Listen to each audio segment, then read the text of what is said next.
OBD de trouble code description technique circuit de réchauffeur d'air d'admission Esperluette Cote. À Esperluette Cote, ouvert. Qu'est-ce que cela signifie?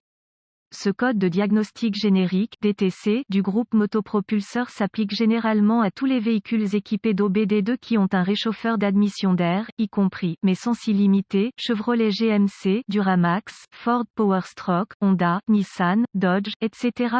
L'un des nombreux codes possibles associés à un dysfonctionnement du circuit du réchauffeur d'air d'admission. Un réchauffeur d'air d'admission est un élément essentiel pour un moteur diesel pour assister le processus de démarrage. Les 5 codes que le module de commande du groupe motopropulseur (PCM) peut définir pour les problèmes du circuit du réchauffeur d'air d'admission sont P0540, P0541, P0542, P0543 et P2604. À quoi sert un réchauffeur d'admission d'air?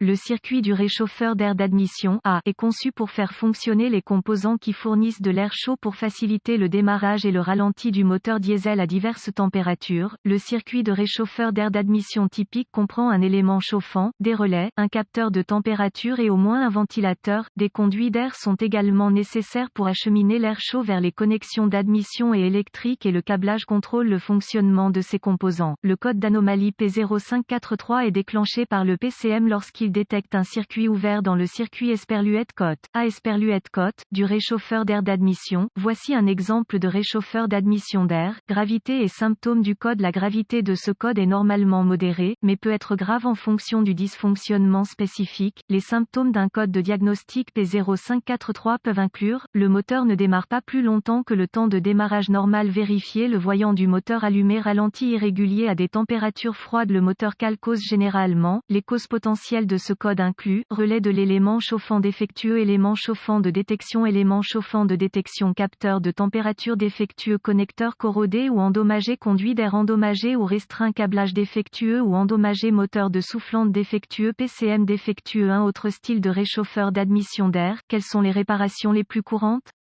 Remplacement de l'élément chauffant, remplacement du capteur de température, remplacement du relais de l'élément chauffant, nettoyage de la corrosion des connecteurs, réparation ou remplacement du câblage, remplacement des conduits d'air endommagés, remplacement du moteur du ventilateur clignotant ou remplacement des procédures de diagnostic et de réparation du PCM. La première étape du processus de dépannage pour tout dysfonctionnement consiste à rechercher le bulletin de service technique (BST) pour le véhicule spécifique par année, modèle et centrale électrique. Dans certaines circonstances, cela peut vous faire gagner beaucoup de temps à long terme en vous pointant dans la bonne direction. Le circuit de chauffage de l'air d'admission peut ne pas fonctionner automatiquement si la température de l'air ambiant ou du moteur est supérieure à la limite fixée par le fabricant. Le circuit doit s'activer s'il est commandé Esperluette Cote, on Esperluette Cote, avec un scanner, ou si l'alimentation est appliquée manuellement. Étape de base: vérifier l'élément chauffant. Est-il en marche Esperluette Cote? Remarque: ne touchez pas l'élément ou le bouclier thermique. Vérifier le moteur du ventilateur.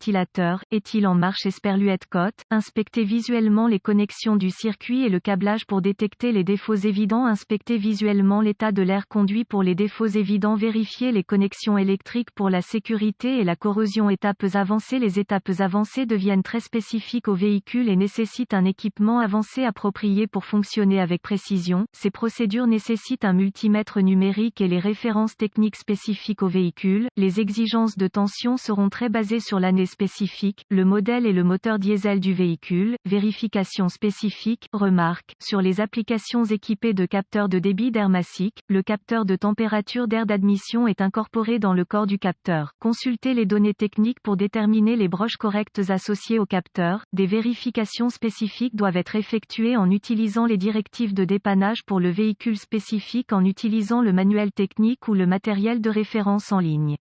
Ces étapes vous guideront à travers le processus de vérification de la puissance et de la masse de chaque composant dans le circuit du réchauffeur d'air d'admission dans le bon ordre. Si la tension est correcte pour un composant qui ne fonctionne pas, ce composant est probablement défectueux et doit être remplacé. Si l'alimentation n'est pas disponible pour faire fonctionner le circuit, des vérifications de continuité peuvent être nécessaires pour identifier le câblage ou les composants défectueux. J'espère que les informations contenues dans cet article vous ont aidé à vous orienter dans la bonne direction pour corriger le problème de dysfonctionnement du circuit de votre réchauffeur d'air d'admission. Cet article est strictement informatif et les données techniques et les bulletins de service spécifiques à votre véhicule doivent toujours être prioritaires.